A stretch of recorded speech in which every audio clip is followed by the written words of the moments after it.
کله شدم. هر چی تا حالا کشیدم بستم. مگه جونم از سر راه آوردم که بدمش دست این؟ شما جای من اگه یک بلا رو سرتون می آورد حاضر می شدین یه دقیقه هم تحملش کنین؟ واقعا اینه مازده دستم؟ اونم بعد اون همه خرحمالی که براش کردم؟ هی هر روز بشور، بساب، بپز، تر و خشکش کن که چی؟ که این بلا رو سرم بیاره؟ بمونم که چی بشه؟ میخواد ماهی چندر خواست پول بذاره کف دستم؟ نه دکتر، دیگه نمیتونم، نمیکشم. این دفعه شما کوتا بیا. میدونم تحملش سخته، ولی این بیچارم کسی رو نداره. بچه هاش که ولش کردن به امون خدا. فک و فامیلی هم نداره که تو این شهر سیر پر و بالش رو بگیره. اگه تو هم بری که با این حال روزش تو اون خونه دق میکنه. فوقش 1-2 ماهه. بدنش دیگه به داروها جواب نمیده. قدم اینقدر بزرگ شده که نمیشه جراحیش کرد. اون دیگه وقت زیادی نداره. خدا رو خوش نمیاد این دم آخری تک و تنها ولش کنی به امون خدا. دمرات همین چیزاشو کردم که تالاشم دوام آوردم دکتر. شما که غریبه نیستین. همسایه ها میگن ظرف 2 سال 15-16 تا پرستار مثل منو فراری داده. همچین که پشت سرشون هم نگاه نکردن. هیچکی نمیتونه اخلاق گندشو تحمل کنه. اون وقت من دکتر به خدا اگه سفارش شما نبود 1 روزش هم اونجا وای نمیستادم. خلاصه کلامو بهتون بگم آب پاکی رو بریزم رو دستتون دکتر. من یکی دیگه نیستم که نیستم. شما مگه خیلی دلتون براش میسوزه زنگ بزنیم به اون بچهای بی غیرتش. چرا فقط باید ما ثوابشو ببریم؟ خب اونا میان ببرن. فقط بالا غیرتم من یکی رو معاف کنین. من دیگه جونم به لبم رسیده.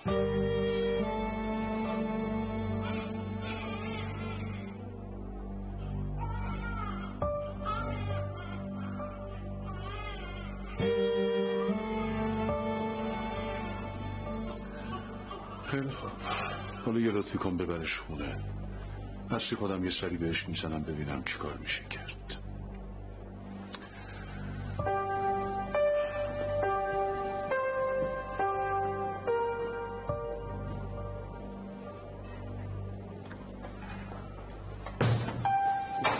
داروهاتون یادتون نره.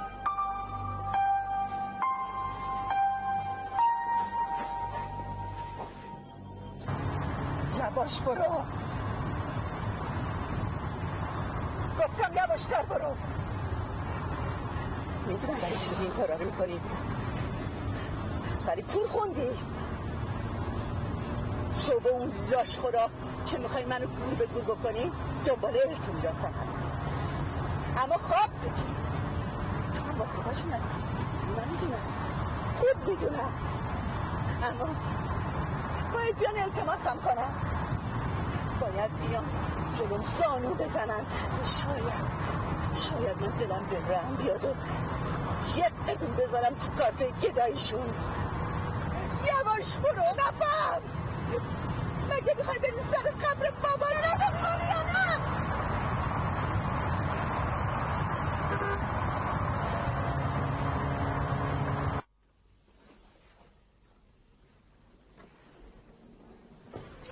کجا؟ مثل بز سرتو انداختی پایین داری میری. مگه شهر ارته؟ تو با من قرارداد داری، مثل بچه آدم سرتو میندازی پایین و میری به کارت میرسی. وگرنه چی؟ میخوای ازم شکایت کنی؟ خب بکن. منم واسه این بلایی که سرم آوردی کاری میکنم که هیچ وقت یادت نره. فکر کردی کی هستی؟ بدبخت، هیچکی تحملتو نداره. حتی بچه‌هات هم ازت بعدشون میاد. یه نگاه به خودت بنداز. حالا هی اولدرم کن ببینم کجا رو میگیری. تعجب نمی‌کنم اگه بشنوم اونقدر جنازت توی خونه مونده که بوی گندش همه جا رو پر کرده. بیچاره داری میمیری، بذار یکی باشه سر قبرت فاتحه بخونه.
تمام وقت.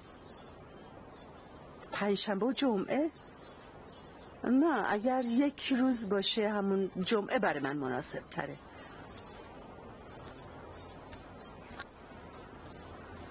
بله هزینه اون یک روز اضافی رو تقدیم میکنم، نگران نباشید، مشکلی نیست.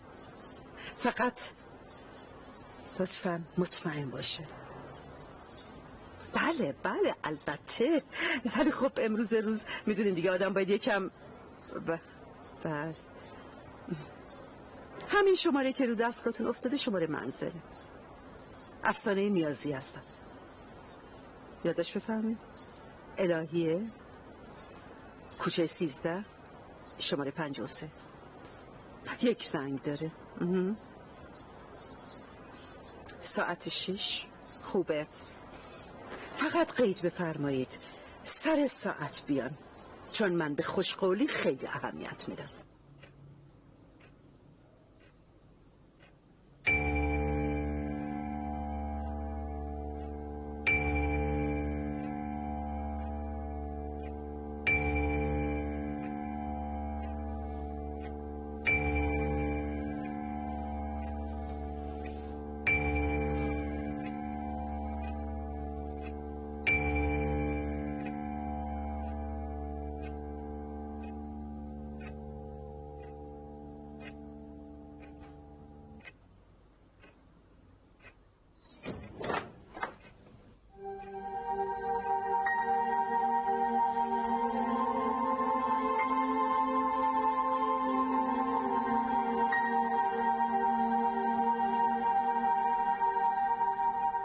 سلام.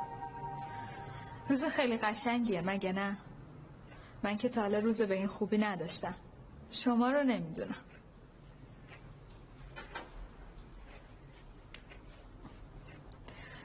الهه ارشادی هستم.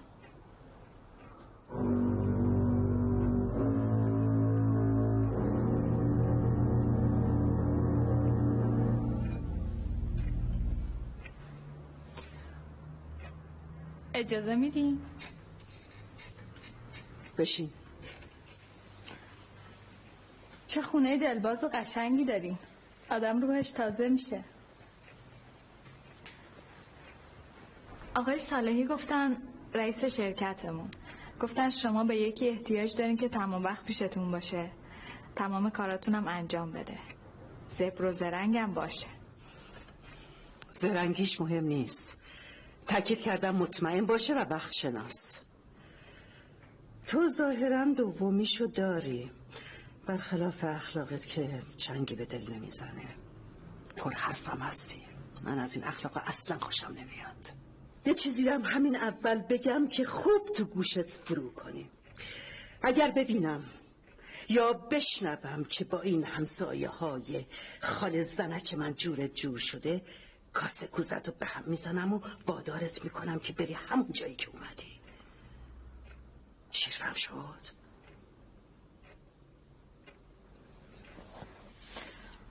چشم، اصلا هرچی شما بگید. بازم مشکلی هست؟ راستی تا حالا کسی بهتون گفته از اون دست آدمایی هستین که اصلا اخم بهشون نمیاد؟ برعکس خنده. تا حالا تو آینه لبخند خودتون رو دیدین؟ دیدین چه برق قشنگی تو چشمای سبزتونه؟ مثل جنگلای شمال وقتی که شب قبلش بارون اومده باشه.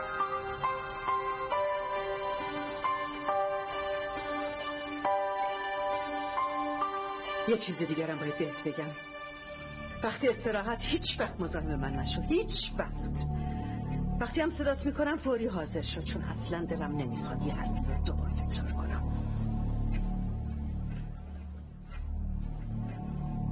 افتاد؟ چی افتاد؟ تو واقعا یا گیجی یا منو دست انداختی، که امیدوارم دومیش نباشه، چون اون وقت بلای سرت میارم که هرگز جرأت نکنی با من شوخی کنی. ولی من که شوخی نکردم. از خود شیرینی و زبون بازیم متنفرم.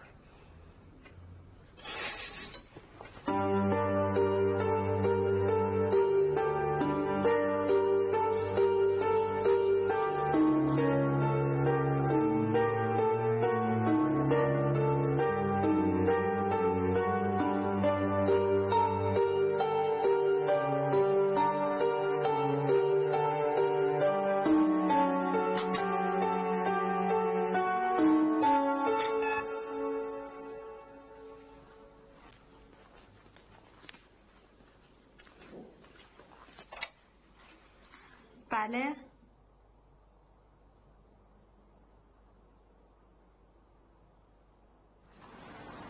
سلام آقای دکتر. سلام.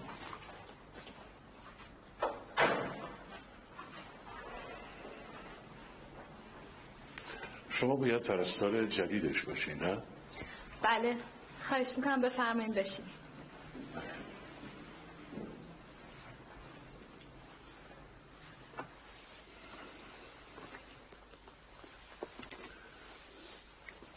حالش چطوره؟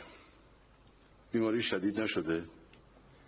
من چیز زیادی در مورد بیماریشون نمیدونم. یعنی خودشون نخواستن چیزی به من بگن. اون معمولا رابطه خوبی با آدما نداره، به خصوص با پرستاراش. الان 5 ساله که مریض منه، ولی تو این مدت فقط 5-6 بار تونستم برای آزمایش و اینجور چیزا بکشمش بیمارستان. تا اونجایی که میدونم از وقتی شوهرش مرده و بچه‌هاش ولش کردن به امون خدا، خودشو تو این 4 دیواری زندونی کرده، پاشو از خونه بیرون نذاشته. انقدر تو خونه مونده که مالی خولیایی شده. فکر میکنه همه دشمنشن. هر کسی هم دور برش آفتابی میشه فقط میخواد ازش سوء استفاده کنه. اون مریضه، بیماریش هم کشنده است. اما چیزی که مثل خوره افتاده به جونش یه مرض روحیه. خودش یه تلاشی نمیکنه. ما باید سعی کنیم این چند وقتی که از عمرش باقی مونده آرامش داشته باشه، وگرنه این مدت خیلی بهش سخت میگذره. من میفهمم شما چی میگین، ولی نمیدونم چرا انقدر قاطعانه در مورد مرگ صحبت میکنی. اون دست خداست، خودش جون داده، خودش هم هر وقت موقعش بشه پس میگیره. فکر نمی کنیم به جای اینکه انقدر با ناامیدی در موردش صحبت کنین بهتر با تمرکز بیشتری به کار خودتون برسین؟ ولی من چایی که میل دارین.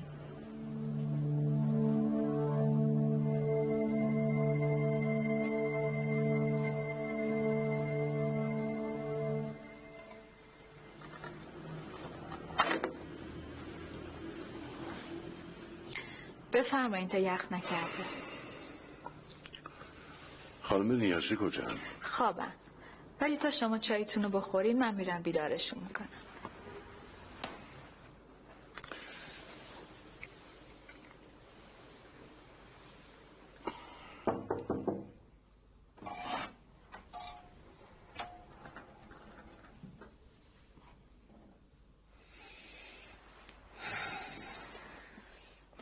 دکتر رسولی اومدن میخوان شما رو ببینن. بهش بگو بره گورشو گم کنه. میخوام ریخت نزدشو ببینم. حالسم برو میخوام بخوام. انگار خبرهای خوبی براتون آوردن. حیفه که نشنوی. چیز خصوصی بینمون نیست. به تو بگه بعدم به هم بگو. ناز و نوزم کرد بفرست سر قبر باباش. گفته فقط به خودتون میگه. تازه مشتلقم میخواد.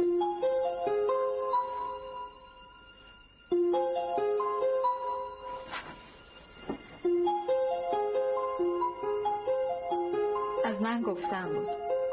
حالا دیگه خودتون میدونید.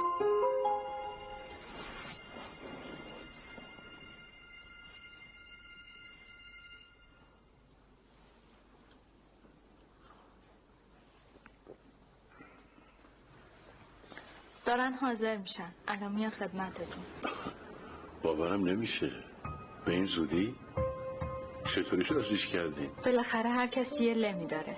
وقتی به دستش بیارین دیگه همه چیز خود به خود حل میشه. راستی من بهش گفتم که شما یه خبر خوب براش دارین. مشتلقم میخواین. حواستون باشه ها. خبر خوب؟ حالا من یه همچین خبری رو کجا بیارم؟ این مشکل رو دیگه شما حل کنید.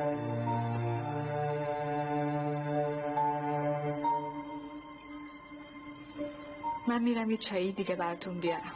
تو این شرایط میچسبه.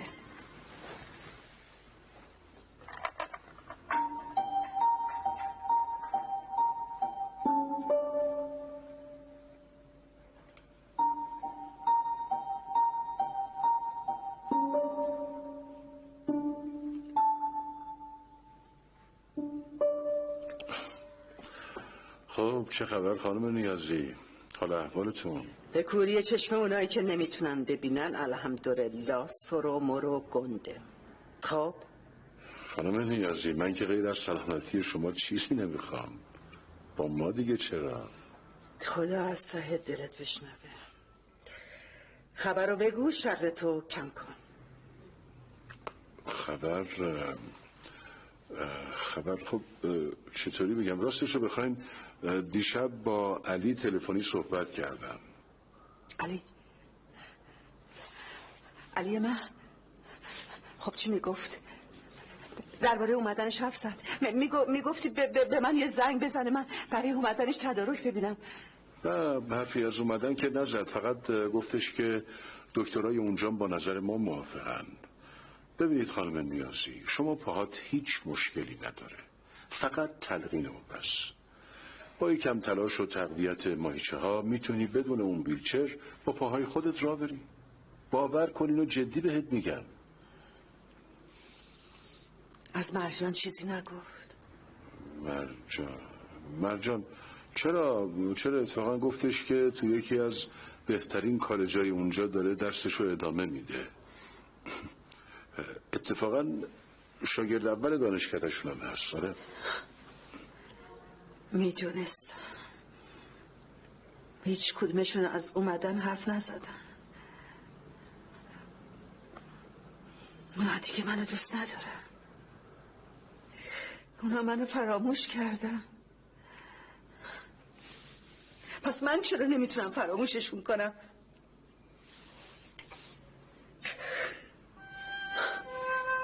مهم نیست.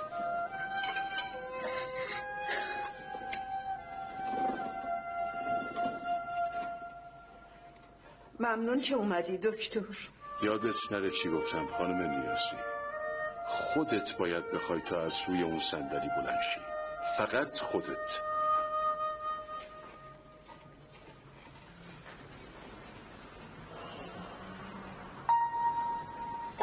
چی شد؟ چی بگم؟ چی میتونم بگم؟ چی بگم که نشد جواب؟ فقط مراقبش باش. سعی کن روی اون ویلچر بلندش کنی که بتونه رو پاهای خودش راه بره. روز خوش. به سلامت.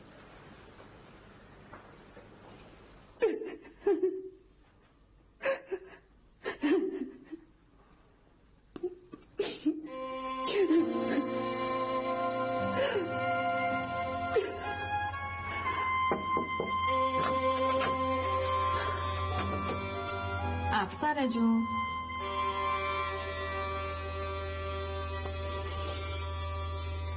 فرهاد زیر سقف مسجد که بر اثر زلزله ویران شده بود گیر افتاده. این گونه به نظر می رسید که راه نجاتی برای او وجود ندارد. حاج رضا در کنار نیروهای امداد آتش نشانی ایستاده و با نگاهی مضطرب به ویرانه‌های مسجد چشم دوخته بود و در دل نسبت به اینکه فرهاد را از بابت ایمان برباد رفته‌اش سرزنش کرده احساس عذاب وجدان می‌کرد. به یاد خوابی که شب قبل و درست بعد از شماتت فرهاد دیده بود افتاد که در آن نوری با وی سخن گفته بود که چرا به بنده‌ای که خدا صدایش را دوست می‌دارد بهتان زده و او را در میان خلایق خوار کرده است. اندامش از به یاد آوردن آنچه در خواب دیده و شنیده بود به لرزه افتاد. ببار اون صدای لعنتی رو، از خونه من گم شو بیرون. بالاخره از خر شیطون اومدیم پایین. گفتم که راهش این نیست.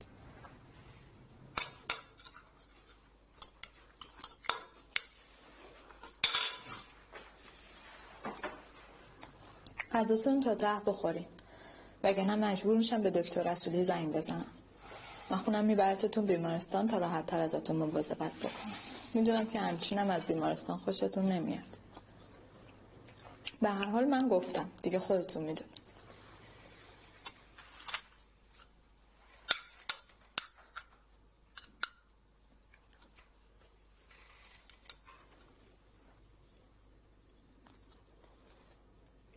بعد از آنم میبرمتون یه جای گردش.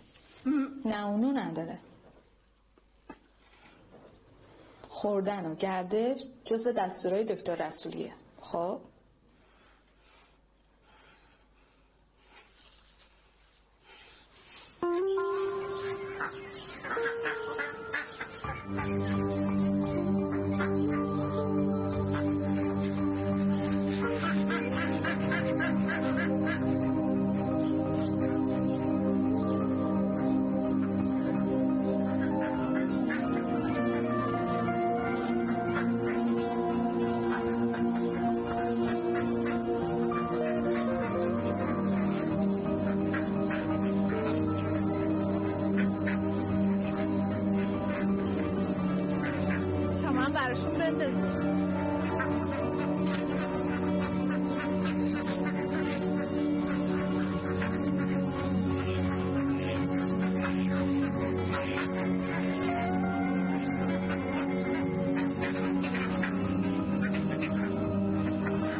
وایسادی؟ خبری شده؟ میخواستم اونو بهت نشون بدم. اون زنه؟ خب که چی؟ خیلی شبیه توه. اسمش لیلاست. الان 3 ساله که شوهرش به خاطر 5 میلیون تو زندانه. اونم اینجوری کار میکنه بلکه بتونه پس انداز کنه شوهرش رو از زندان بیاره بیرون. خوب اقلا هم یه بچه رو داره. 2 تای دیگه هم داره. میذارتشون پیش زن همسایه. با این کارا که پولی در نمیاد، چه برسه به اینکه بخواد شوهرشم از زندان در بیاره.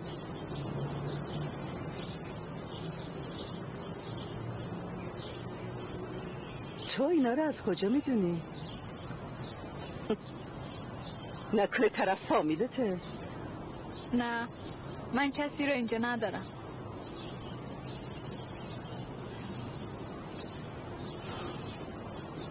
چیه این زن شبیه منه؟ هر جفتتون مشکلی دارین که از نظر خودتون حل نشدنیه. مشکل ما دوتا رو یکی نکن.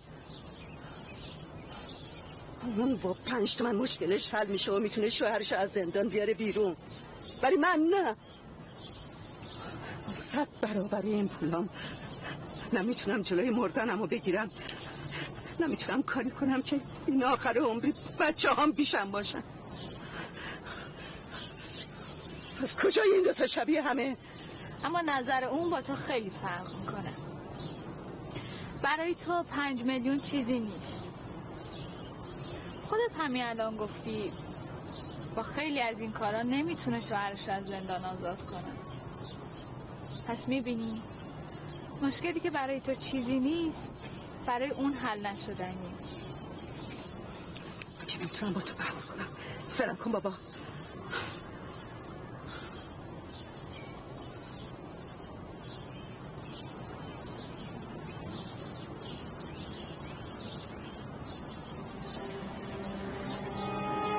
چی تو سرته؟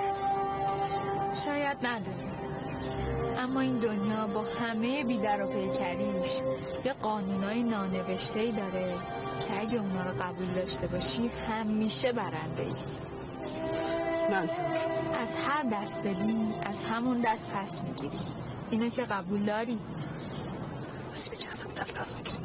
آها، یادم نبود شما الان هیچ چیز و هیچ کس رو قبول نداری. اما بذار امتحان کنی. من چند تا خانواده رو میشناسم که تو خیلی راحت میتونی مشکلات اونا رو حل کنی. تو این کارو بکن، منم بهت قول میدم خیلی زود به اون چیزی که دوست داری میرسی. البته نمیگم معجزه میشه یا اتفاق خارق العاده میفته. مطمئنم چیزی رو که تو بهش میگی مشکل حل میکنه. قبول؟ داری با یه مش کلمات قشنگ سرم کلا میذاری. اینا فامیلاتن. خب اگه به کسایی که من بهت معرفی میکنم شک داری مهرا رو خودت انتخاب کن. من اصراری روی این قضیه ندارم. اصل نیته. کاری که میکنی باید از ته دلت باشه. هدیه‌ات کوچیک یا بزرگ خیلی خیلی زود بهت میرسه. من انتظار معجزه ندارم. نه میخوام شفا پیدا کنم، نه عمرم طولانی تر بشه. من فقط یه آرزو دارم که برام تو دنیا از همه چی مهم‌تره. پس شروع کنیم.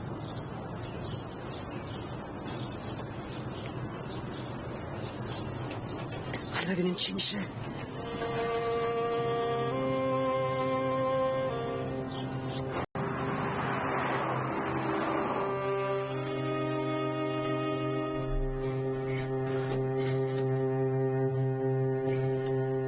بچه تر از اونه که بفهمه زندگی واقعیش.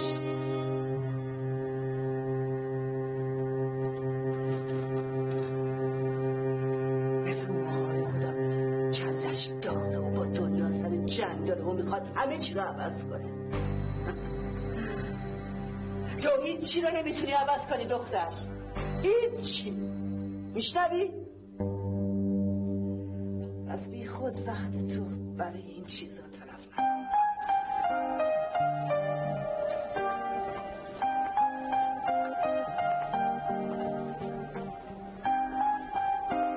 اینجا قطعیه. میدونیم از محیط بیمارستان متنفرم. برای چی من آورد اینجا؟ یکم صبر کن، خودت میفهمی. یه خورده دندون رو جیگر بذار. چرا نگرانی؟ وقت ملاقات خیلی وقت تموم شده. میترسم این عوضیای امر رو نهی کنن، من خوشم نمیاد. قرار شد تو به این چیزا کار نداشته باشی. تو فقط بشین و تماشا کن. اونجا رو ببین. اون پسره نظرت چیه؟ چشه؟ خانوادهش که معلومه بعضشون خوبه، اتاق خصوصی و من چه کمکی باید به اینا بکنم؟ همه چیز که با پول حل نمیشه. اون نیاز به پیوند کلیه داره. پدرش حاضر همه ثروتشو بده تا پسری یکی دونش حالش خوب بشه، اما کسی پیدا نشده که این کارو انجام بده. خوب نگاش کن. اگه آدما فکر کنن به جای این پسر ممکنه پسر خودشون باشه، هیچ وقت انقدر بی تفاوت از کنارش رد نمیشن.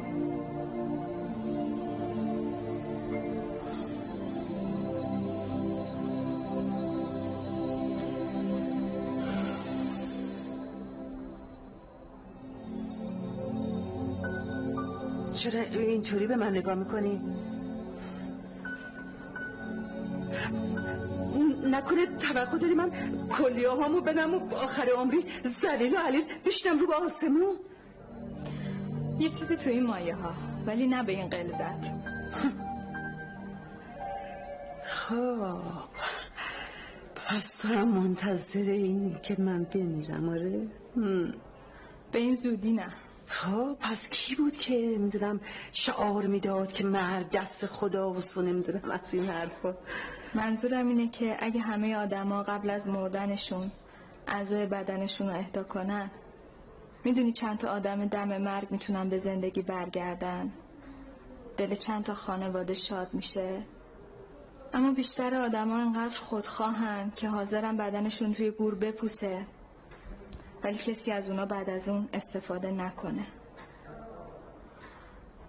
خیلی هم که اصلا به این چیزا فکر نمی کنن. حالا فهمیدی منظورم چیه؟ بیا بریم. هنوز چند جای دیگه باید سر بزنیم.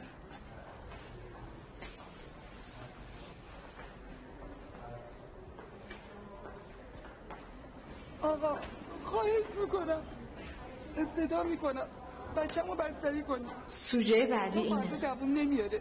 اونه که دیگه نشون نکرده بودی یا شاید هم کردی؟ ازش مضایقه نمیکنم. از امشب کارت شروع میشه. میام کلفتیتونو میکنم به شرطی که بدونم چه کاری باید بکنم. خواهش میکنم آقا، کسی که پول نداشته باشه باید از این سری عزیزش تو بغلش بمیره. خدا اونا بگن من مخلص به خودت و بچت هم هستم. ای آقا این خیلی نامردیه، این بی انصافیه. بچه من بمیره ولی شما بچه من بستری نکنید. ای آقا بفرما خانم، امرتون. اگه بدونم کدوم ابلهی تو رو مسئول اینجا کرده میدونم باهاش چیکار کنم. حالا اون دهن گشاده تو واکن، به من بگو هزینه پذیرش بچه این زن چقدر میشه. بعدم اگه یه دفعه دیگه با مردم اینطور برخورد کنی میدم از اینجا بندازنت بیرون. شیر فهم شد؟ اصلا به شما چه ربط داره مادر؟ مگه تو میخوای پولشو بده که سیم جیم میکنی؟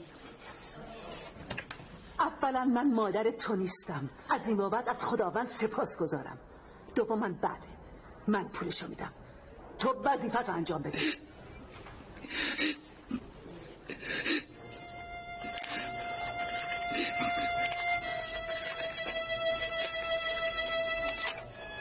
بسه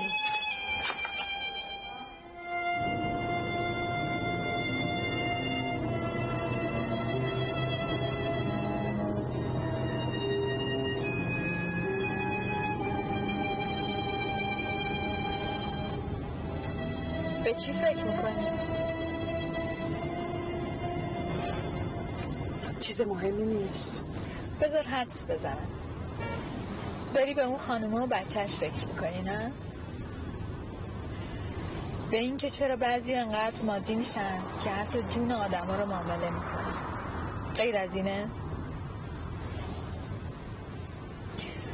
چرا هرچی تو سرته نمیریزی بیرون؟ من اونقدر هم که تو فکر میکنی عجیب نیستم.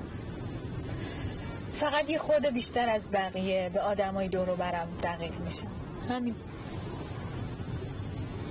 چرا دروغ میگی؟ از وقتی که پاتو توی زندگیم گذاشتی همه چی یه جورایی قشنگ به نظر میرسه. من قبلا به اطرافیانم اصلا اهمیتی نمیدادم. زندگیشون، آرزوهاشون، حرفاشون، گریه ها با خنده هاشون بر من اصلا اهمیتی نداشت. حتی در مورد خودم وقتی فهمیدم مرگ پشت در خونم ایستاده با خودم گفتم چه بهتر از این. وقتی تو برای زنده بودن دلیلی نداری یعنی اینکه مردی. فقط میمونه تشریفاتش که اونم همین چند روزه انجام میشه با فاتح.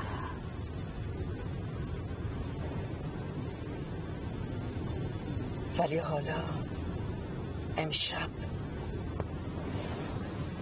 تو اون بیمارستان بعد از 5 سال دلم یه اور لرزید. آرزو کردم دوباره یه فرصتی برای زندگی کردن پیدا کنم، هم برای خودم هم برای دیگران. تو کی هستی؟ تو کی هستی که اینجور خودم و زندگیمو به هم ریختی؟ از اینکه پرستارت هستم ناراحتی؟ نه، برای چی نمیپرسی؟ پس چرا میخوای غیر از اونی که هستم باشم؟ برای اینکه هستی یه جورایی که من نمیفهمم. رفتارت با من، با آدما، من که بچه نیستم. از اینجور آدمایی که امشب دیدی کم نیستن. پیدا کردنشونم خیلی کار راحتیه. حالا بهتره به جای این حرفا به فکر شام باشی. شرمندتم، دست خودتو میبوسه.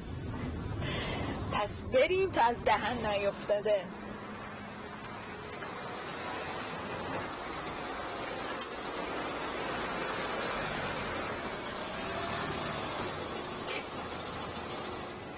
چرا اینجا وایسادیم؟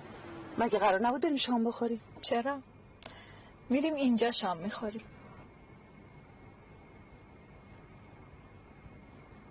اینجا خونه توئه؟ نه، اما انقدر با صفا هستن که احساس غریبی نکنی. آخه بی خبر که نمیشه خونه مردم رفت. یعنی بهشون گفتی منتظرمون هستن؟ آره، ساعت 9 منتظرمونن.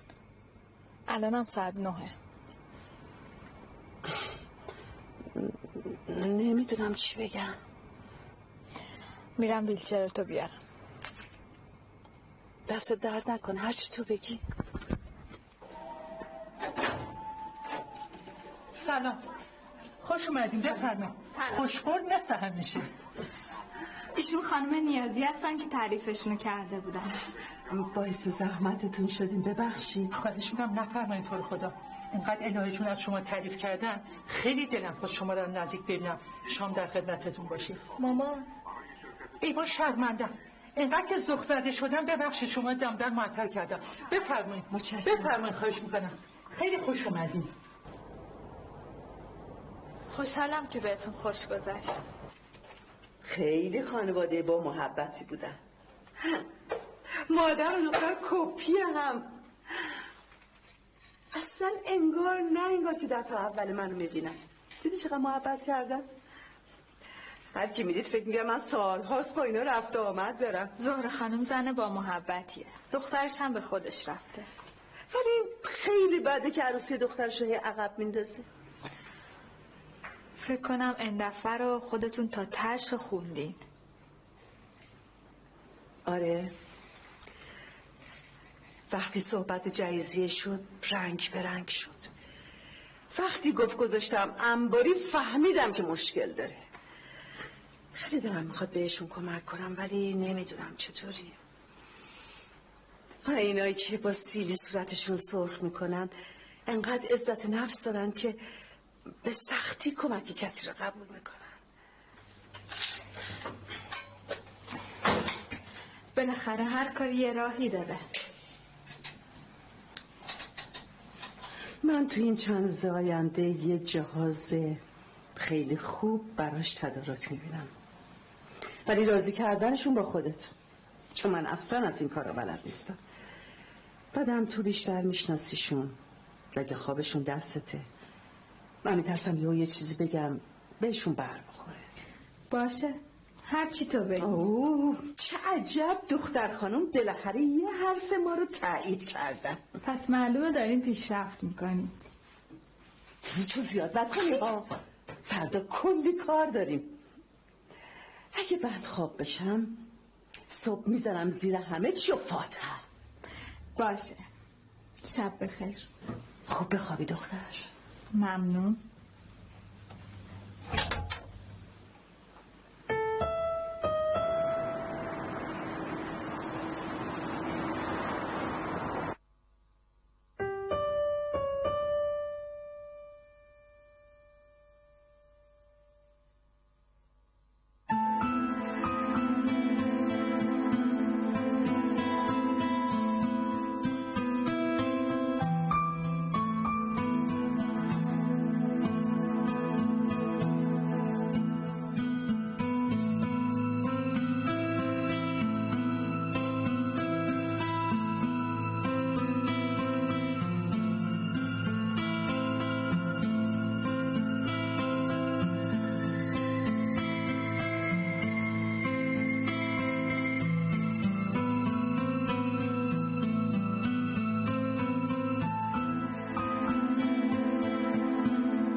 بهش گفتی اگر یکم این برون بر شد بمونه تا من برسم؟ بله بهش گفتم. خودمونی ما، کلی ازت حساب میبره. هدایتی هر چی داره از صدقه سر من و شوهر مرحوممه. وکالت من و شوهرمون از خاک بلند کرد. کامران مرد بزرگی بود. دلت براش تنگ شده نه؟ برای هدایتی خدا بدون. نه بابا، شوهرتو میگم. آره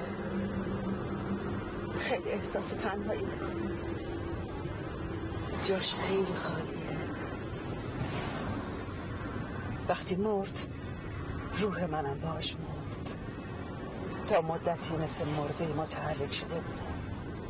تمام خاطراتش توی هر گوشه خونه بود. زد زیر قولش نامرد. اگه عکس و لباساش نبود من از غصه دق میکردم.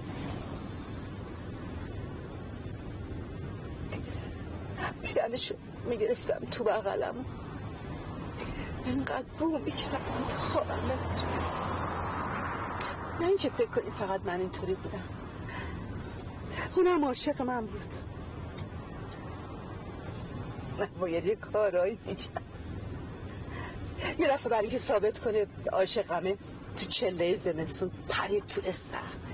قد آبی سرد بود که آدم دستشو نمیتونه ستون نگه داره. چی یه هفته افتاد تو بستر بیماری. تب و لرزون. چه حالی. چه روزایی بود، چه روزایی خوبی بود.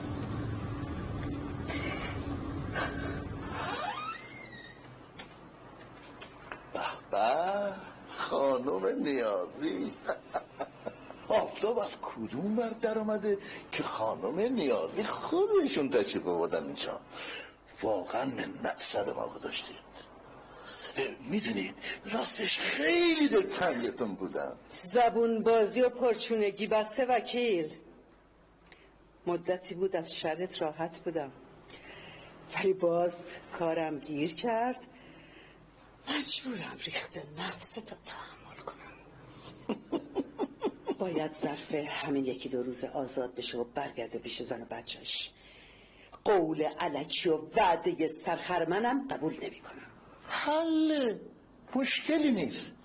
فقط عنایت بفرمایید اگر به خاطر بدهی اون تو باشه و جرم تو پروندهش نباشه مشکلی نیست. اون با من کار میکنم که شاکی خصوصیش بیاد و رضایت بده.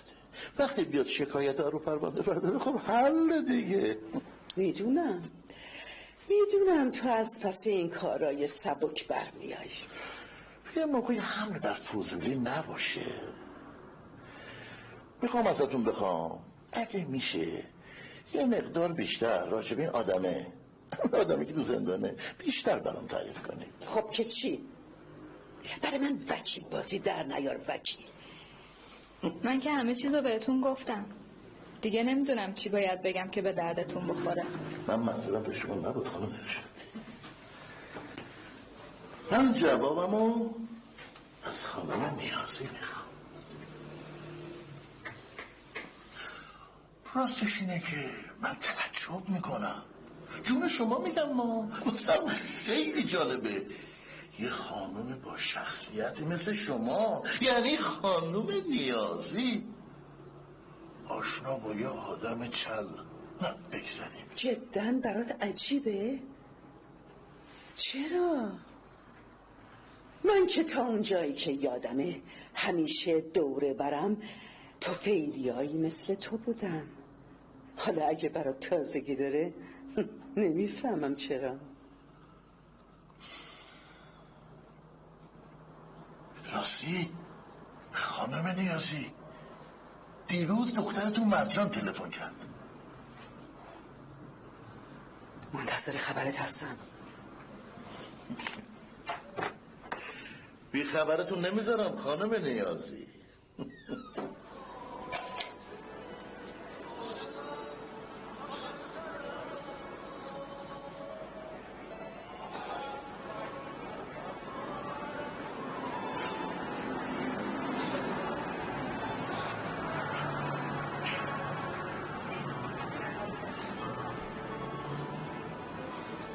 هیچ وقت فکر نمی کردم بتونم کسی رو به اندازه یه پسر و دخترم دوست داشته باشم.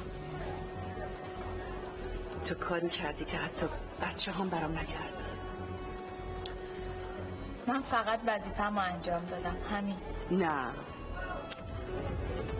این فقط وظیفه نبود. تو نهایت لطف و مهربونی تو در حق من انجام دادی.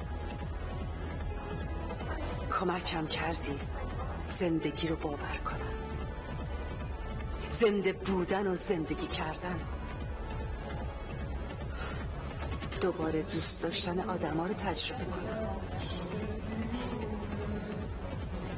نمیدونم چطوری این کارو کردی، فقط میدونم که حالا احساسی رو که نسبت به مرجانم دارم به تو دارم. تولد مرجان قشنگترین اتفاق زندگی بود. اونقدر احساس خوشبختی میکردم که حد نداشت. همونطور که وقتی ترکم کرد و با برادرش رفت اون سر دنیا، احساس بدبختی کردم با تمام وجودم.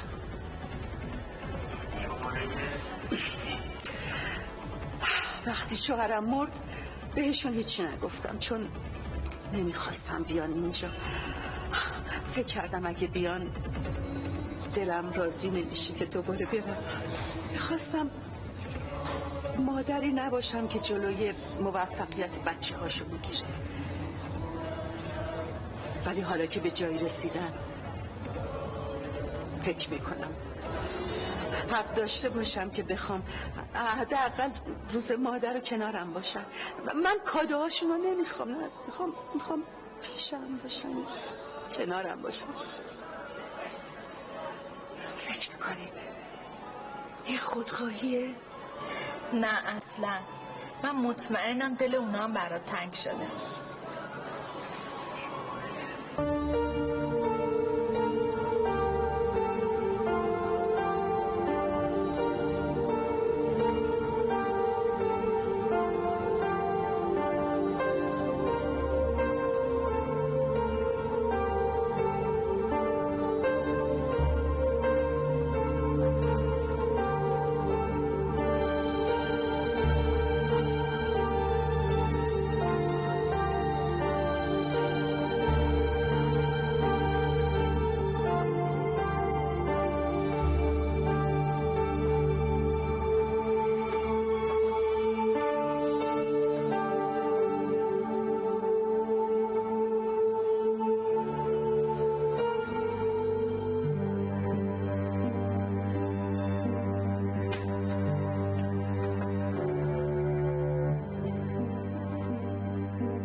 با خود اندیشید حیف است که صدایی به آن گیرایی و مهارت از خواندن باز ایستد و زیر سایه سکوت بی انتها نابود شود.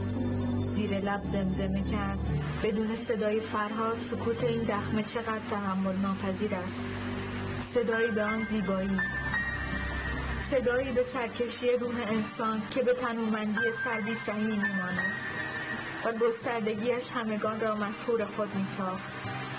بی اختیار فریاد کشید فرهاد بخوان، بخوان که خداوند همه گناهان تو را خواهد بخشید. فقط بخوان، همان آواز همیشگیت را بخوان.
کمکم کن.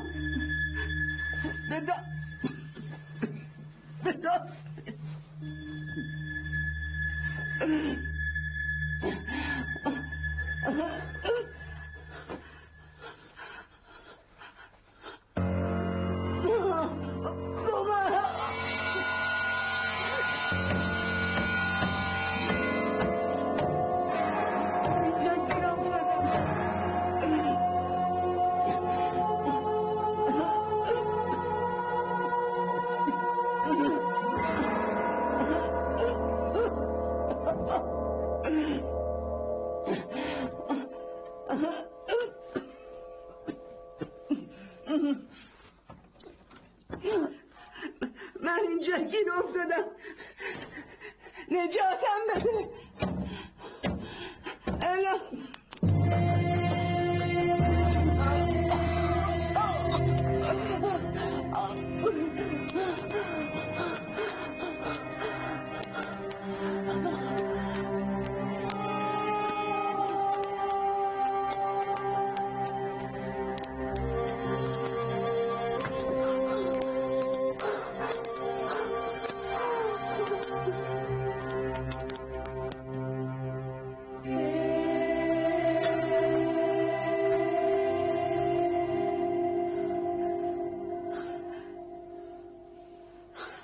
تو چطور تونستی همچین کاری با من بکنی؟ من داشتم از ترس سکته میکردم. حواسم بهت بود، راه دیگه به ذهنم نرسید. دیدیم که جواب داد. تو تونستی بعد از 5 سال رو پای خودت وایسی. واسه همینم که شده بعد منو ببخشی. هیچ وقت فکر نمی کردم یه همچین کلکی بخورم. تو منقل از کجا گیر آوردی این دود و دما رو انداختی؟ حالا پاشو یکم راه برو ببینم. دست بردار نصف شبی تو رو خدا. پاشو دوستم رو رفتن تو ببین. ببین یه کاری نکنم اون بلایی رو که سر من آورده سر خودت در بیارم ها. حالا پاشو یکم راه برو به خاطر من. خیلی درد میکنه پاهام آخه.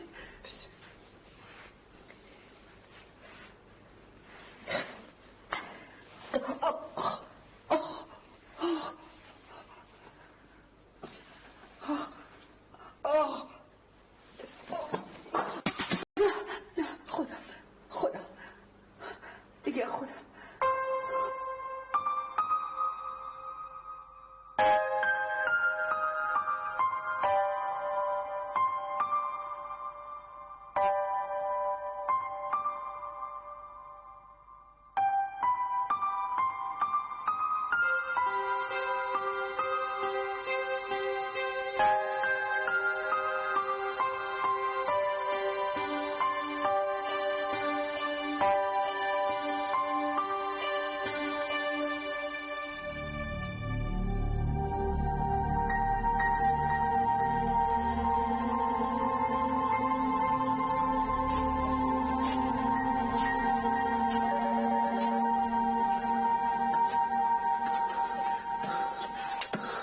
صبر کن من خودم میرم. یواش.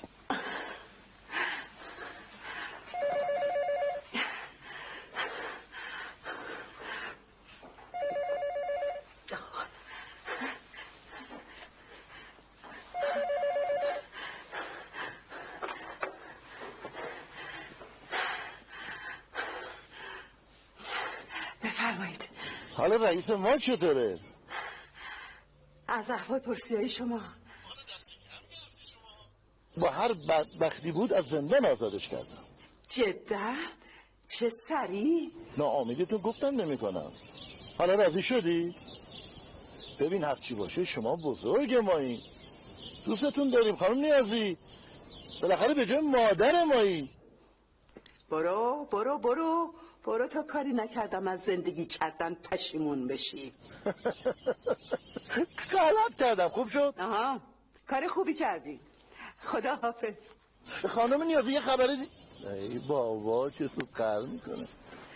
شوهر لیلا رو آزاد کرده. چقدر خوب. گفتم که به کارش وارده. دست درد نکنه. دست تو درد نکنه. یادآوری کن.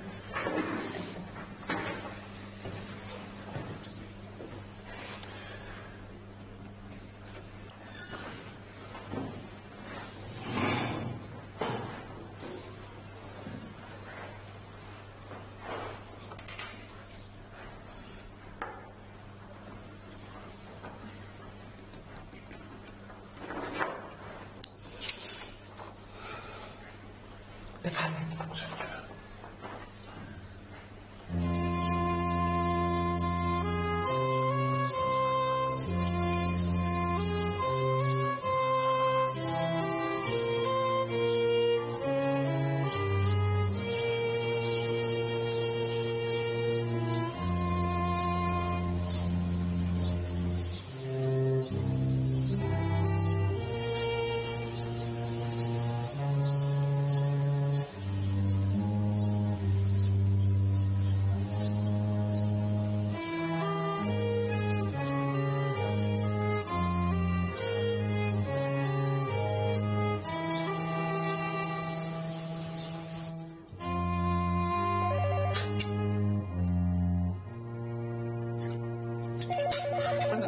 تو بشین قشنگ غذا تو بخور. من خودم میخوام تلفن جواب بدم.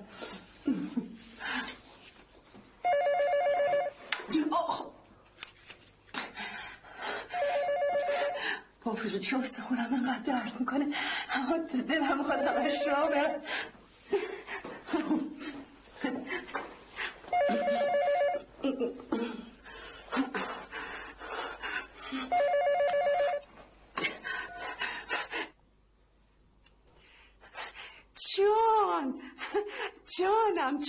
جانم ای الهی قربون اون صدات برم. مادر تو خوبی عزیزم؟ آره من خوبم. خب چه خبر؟ مگه چی شده؟ نه نمیدونم اگه عمری باقی باشه. نه من هیچی نیست. من حالم خوبه. اصلا نمیخواد نگران من باشی. نه تو به کار خودت برس. اصلا دل با پس من نباش. نه باشه عزیزم باشه هر جور راحتی. قربونت باشه خیالت راحت باشه. خداحافظ.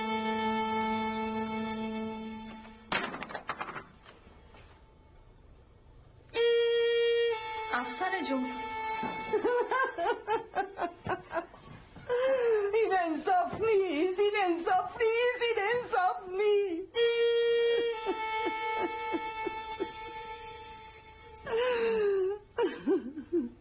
حاج رضا در میان جستجویش حفره‌ای را در دل آواره فرو ریخته دید. او به سرعت خود را به حفره رساند و با زحمت بسیار اندام درشتش را وارد آن کرد و چیزی نگذشت که از دید مددجویانی که تنها به نظاره او نشسته بودند پنهان شد. حاج رضا فریاد میزد و فرهاد را مخاطب قرار داده بود. در همین زمان صدایی محو از فاصله نه چندان دور به گوشش رسید. صدایی که گویی از زیر تلی فرو ریخته از چوب و سنگ در آمده باشد. حاج رضا صدا زد: تو آنجایی مرد؟ اما در جواب خود چیزی جز پژواک صدای خسته خیش نیافت.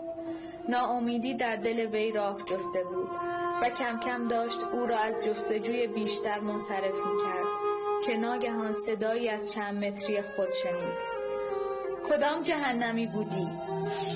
شنیدن نام جهنم که بر زبان آمدنش لرزه بر اندام حاج رضا میانداخت، آن هم از دهان مردی که شب قبل را در مسجد به فحاشی پرداخته بود، چهره وی را آنچنان برافروخته کرد که بی اختیار فریاد کشید: تو آدم بشو نیستی کافر. در اثر فریاد حاج رضا کف تونل فرو ریخت و او خود را رها شده در میان زمین و آسمان یافت. همزمان که حاج رضا به داخل حفره تازه ایجاد شده سقوط می‌کرد، چشمش به فرهاد افتاد که با خیالی آسوده و با لبخندی مهربان به او می‌نگرد. نگاه فرهاد احساس آرامش بخشی را در آن حال و اوضاع برای حاج رضا به ارمغان آورد.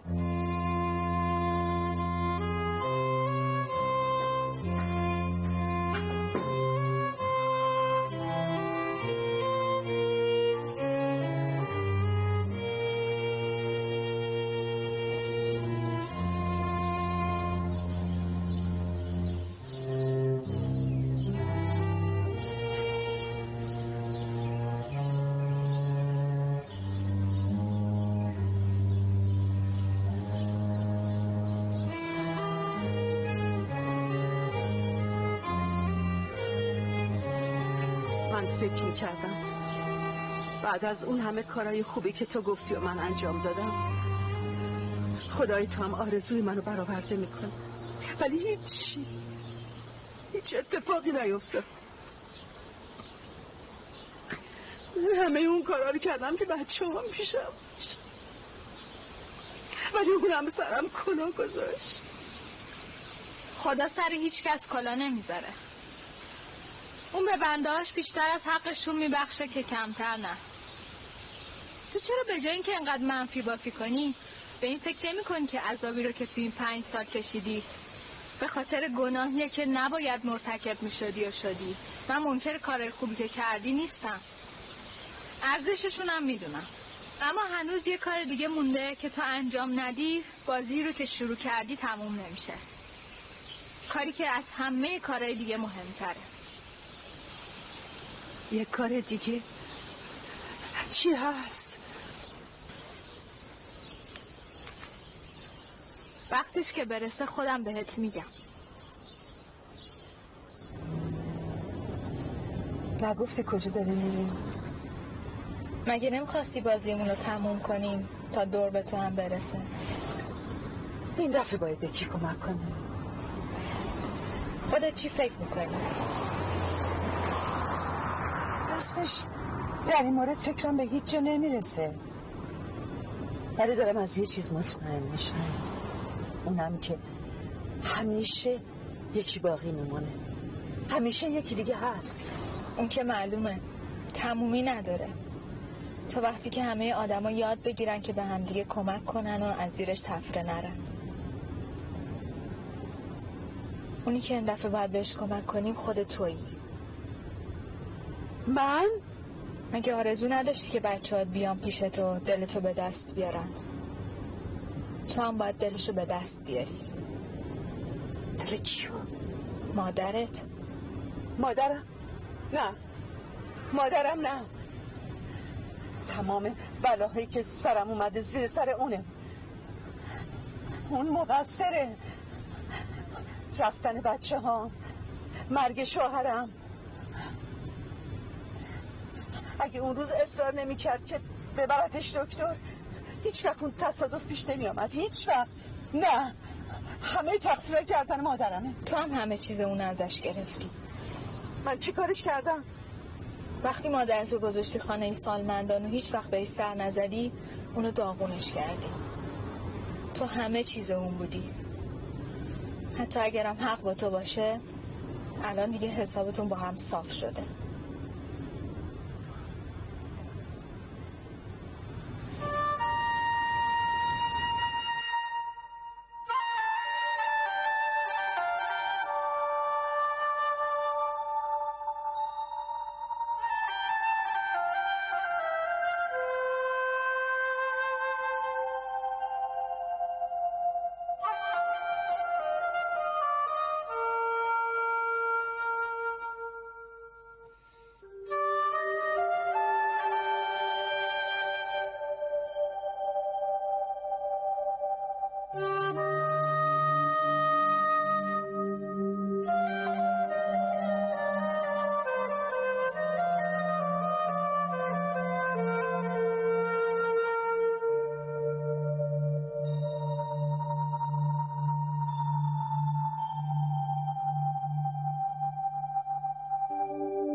برات میوه پوست کندم، میخوام میوه خوردن تو ببینم، قربون اون شکلت برم. اینقدر حرفو باهات دارم، دلم میخواد سرمو بذارم روی دامنت، های های گریه کنم. میدونم الان ته دلت داره میگه که باز شدی همون دختر لوس و نونوری که تا یه حرف بهش میگفتیم فوری گریه میکرد، اشکش دم مشکش بود. آره میدونم خوشگل شده. بذار بکنی نر ببینه چقدر خوشگل شده، چقدر خوشگل. مقبول.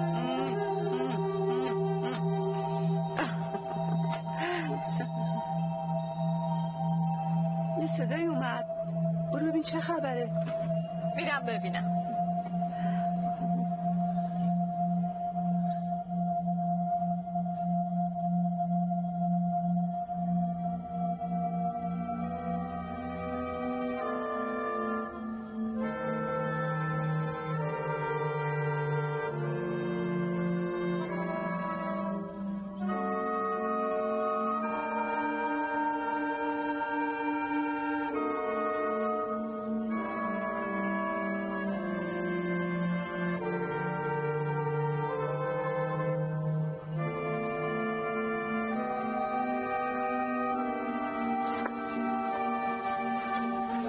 سلام ماما.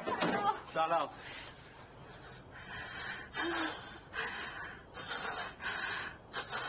جانم جانم بالاخره آمد.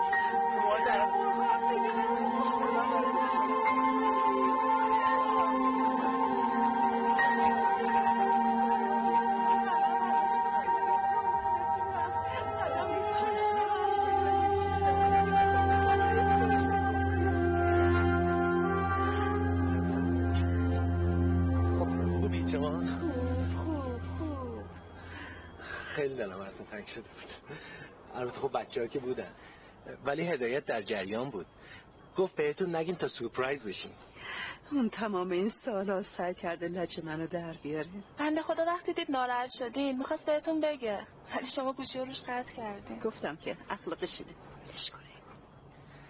ببخشید که واسهتون کادوی درست و حسابی نخریدم. کادو چیه عزیز من؟ همینقدر که اومدین اینجایین پیش من بزرگترین کادوه. حالا حتی اگه بمیرمم هیچ آرزویی ندارم که از برآورده نشدنش ناراضی باشم. ولی هنوز یه آرزو باقی مونده که انشالله اونم همین روزا برآورده میشه. برو بابا، این حرفا چیه؟ قربونت برم، مردن کدومه؟ تا خدا چی بخواد. چی دختری قشنگی خانومسی.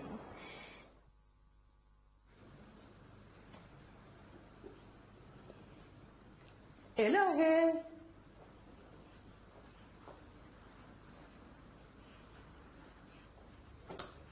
الهه جان کجایی مادر؟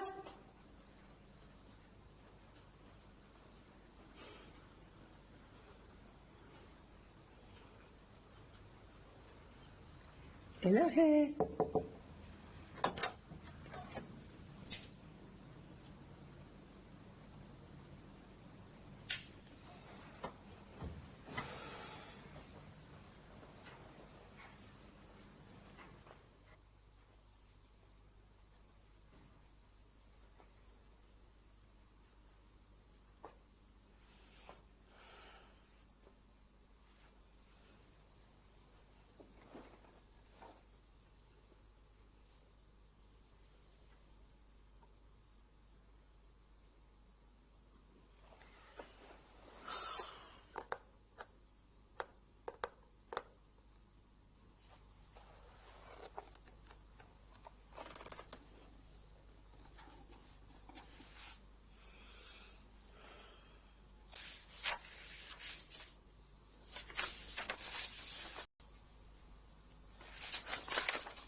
الهی جون کجا بی خبر گذاشتی رفتی از دیشب تا حالا؟ ببخشید خانم نیازی، ثریا اسدیم. بله. راستش رو بخواید آقای صالحی هفته پیش به من گفتن ساعت 6 بعد از ظهر برسم خدمتتون برای کار. گفته بودم پرستار تمام وقت میخواید. داشتم می اومدم به هم زنگ زدن گفتن حال مادرم بد شده بردنش بیمارستان. واسه همین نتونستم خدمتتون برسم. تماس گرفتم عذرخواهی کرده باشم بعد بدونم اگر کسی رو پیدا نکردید. الان حال مامانم خدا رو شکر بهتر شده، میتونم خدمت برسم.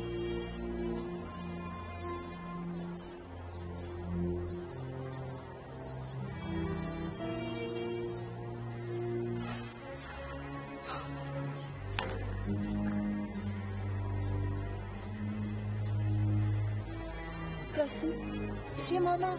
فکر چی شد این پرستارتون مادر جون؟ یهو کجا غیب استد؟ الهه رو به اندازه دخترم دوست داشت، اونو به اندازه تو مرجان دوست داشت. اصلا دیگه به هیچی فکر نکنین، احتیاجی به پرستار نیست. شما با ما میاین، خودم هم ازتون مراقبت میکنم. اینطوری هم از تنهایی در میاد. من نمیتونم، من دیگه مادرجون رو نمیتونم تنها بذارم، هیچ وقت نمیتونم تنهاش بذارم. سرم تیر میکشه، سرم چه تیر مادر جون کی؟ علی